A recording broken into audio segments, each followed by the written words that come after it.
8 राज्यों की 57 लोकसभा सीटों पर आज चुनाव प्रचार का शोर थम गया। प्रधानमंत्री मोदी के संसदीय क्षेत्र वाराणसी में भी आज प्रचार थम चुका है। प्रधानमंत्री मोदी 400 पार के नारे, या कहें कि प्रधानमंत्री मोदी ने 400 पार के संकल्प के साथ मोदी की गारंटी का नारा दिया है। मोदी की गारंटी पर वाराणसी के लोग 1 जुलाई को मोहर लगाएंगे, तो मोहर पीएम मोदी के पक्ष में होगी या उनके खिलाफ, ये तो 4 जून को पता लगेगा। लेकिन फिलहाल चुनाव प्रचार तक जो देखने में आया है उससे साफ है कि इस बार मोदी की राह आसान नहीं। 2014 का चुनाव पीएम मोदी ने पहली बार बनारस से लड़ा था और कहा था मां गंगा ने बुलाया है। उस बार मोदी गुजरात की भी एक संसदीय सीट से चुनाव लड़े थे और बाद में उन्होंने गुजरात से संसदीय सीट से अपना इस्तीफा दे दिया।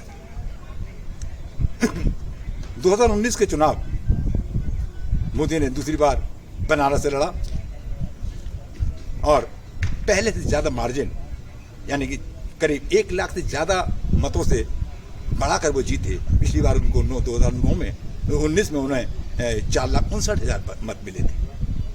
लेकिन इस बार लोग मान रहे हैं कि उनके जीत में, उनके मतों में गिरावट हो सकती है। ये बात वो लोग मान रहे हैं जो ये मानते हैं कि मोदी जीत रहे हैं। उनका मानना है कि मार्जिन जो है इस बार मोदी का घटेगा। वही दूसरी ओर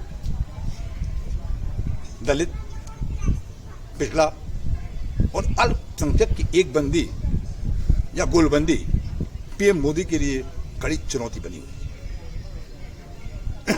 पश्चिम से लेकर पूरब तक समूचे प्रदेश में, या दूसरे शब्दों में यूं कहें कि प्रदेश की एक भी सीट, यानी कि 80 में से एक भी सीट ऐसी नहीं मानी जा सकती जिसे भारतीय जनता पार्टी के लिए आसान जीत कहा जा सके। चुनाव की शुरुआत अप्रैल में हुई थी, करीब 1.5 महीने पहले, और 80 सीटों वाले उत्तर प्रदेश में पहले 3 चरण का चुनाव पश्चिम में हुआ था। पश्चिम की 26 सीटें जाटलैंड की सीटें मानी जाती हैं। प्रधानमंत्री मोदी ने चुनाव से ठीक पहले किसान नेता चौधरी चरण सिंह को भारत रत्न से नवाजा।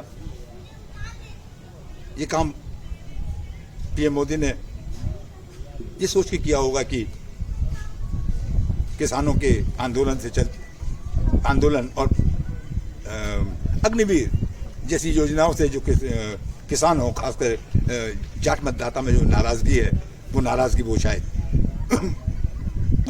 आरएलडी यानी कि अजीत सिंह की पार्टी को, उनकी बेटे की पार्टी को अपने साथ जोड़ के दूर कर लेंगे। लेकिन पश्चिम की 26 सीट पर दौरे के दौरान जो तस्वीर उभर कर सामने आई वो साफ थी कि इस बार दलित मतदाता, खासकर जाटम मतदाता, हाथी की सवारी छोड़कर हाथ और साइकिल पर सवार हो चुका है। पश्चिम में कहीं पर भी बीएसपी नजर नहीं आ रही थी। सीधा मुकाबला मोदी और इंडिया गठबंधन के बीच में था।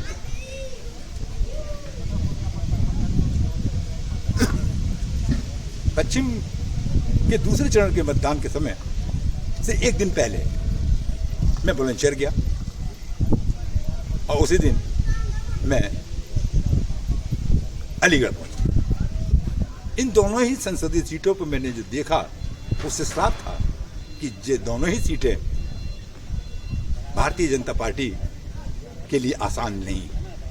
जहां बुलंदशहर सीट पर ब्राह्मणों की नाराजगी और दलित और पिछड़ों की गोलबंदी बीजेपी के लिए समस्या खड़ी कर रही थी, वहीं अलीगढ़ सीट पर बिल्कुल साफ था कि माहौल इंडिया गठबंधन के पक्ष में। तीसरे चरण के मतदान के से थोड़ा पहले मैं जाटलैंड के आखिरी जिले आगरा पहुंच गया। आगरा जिले की 2 संसदीय विधानसभा सीट दयालबाग और फतेहपुर सीकरी जाट बाहुल सीटें मानी जाती हैं, और इन सीटों को बरकरार रखने के लिए ही शायद पीएम मोदी ने आरएलडी को अपने साथ जोड़ा था। लेकिन आगरा में जो देखने को मिला उसने मेरे इस विश्वास को पुख्ता कर दिया कि इस बार बासापा का कोर वोट बैंक दलित यानी कि जाटव पूरी तरह से हाथ या साइकिल पर सवार हो चुका है। आगरा से भारतीय जनता पार्टी ने एसपी सिंह बघेल को चुनाव मैदान में दूसरी बार उतारा है। एसपी सिंह बघेल बहुत अपने क्षेत्र में काफ़ी अच्छे सांसद माने जाते हैं। उनके बारे में माना जाता है कि मान लीजिएगा कि अगर किसी के घर में भैंस का देहांत हो गया, मर गई है भैंस, तो वो उसको भी सांत्वना देने पहुंच जाते हैं। ऐसे जनप्रतिनिधि का अपना व्यक्तिगत छवि के आधार पर जीत सुनिश्चित मानी जाती थी।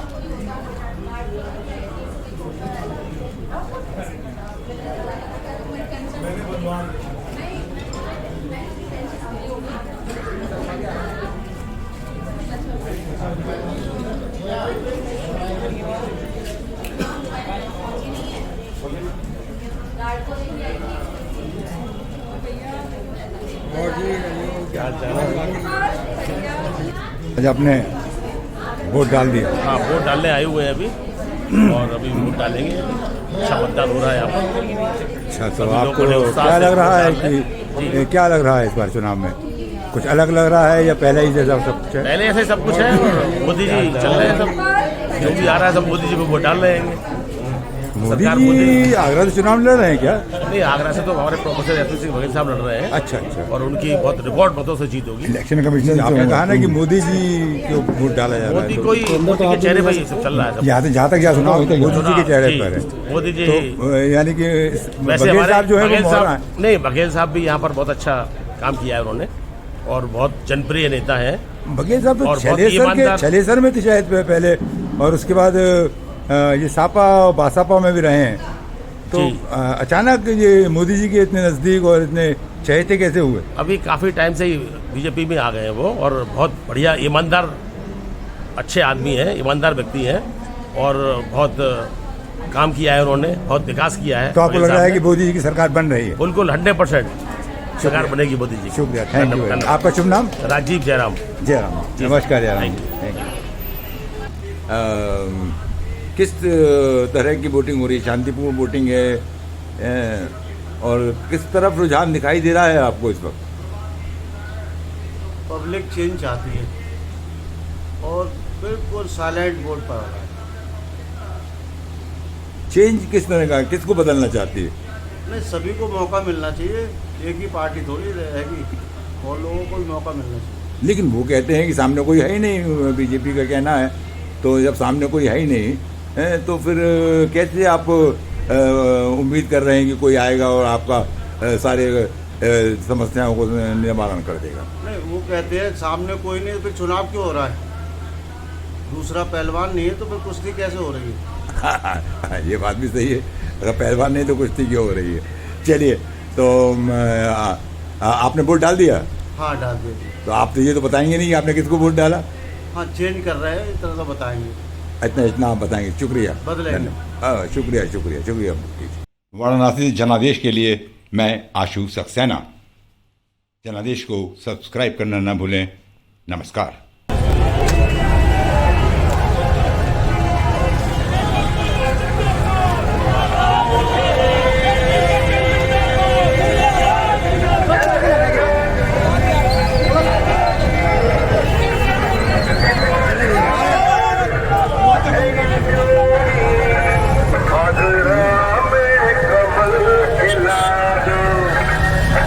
Sing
बूटी जी, आज यहाँ पे वोटिंग हो रही है।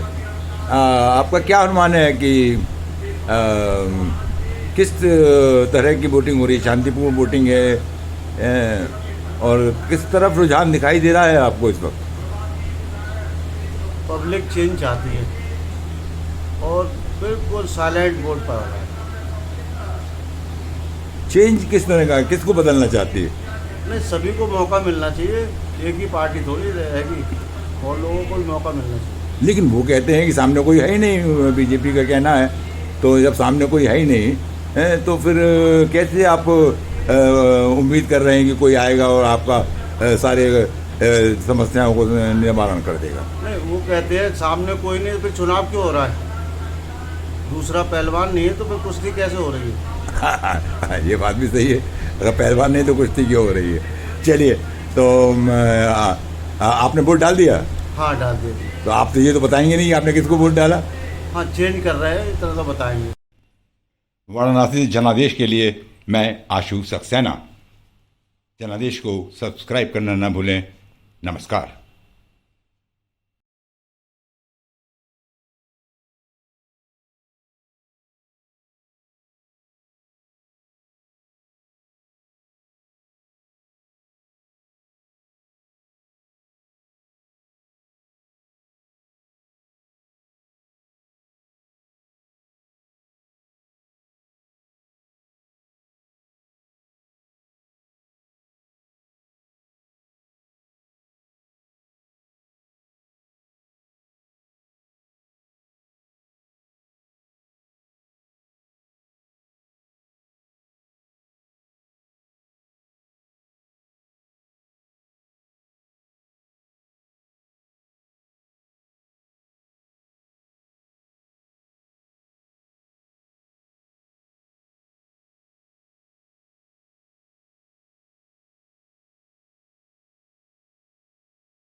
वाराणसी जनादेश के लिए मैं आशु सक्सेना।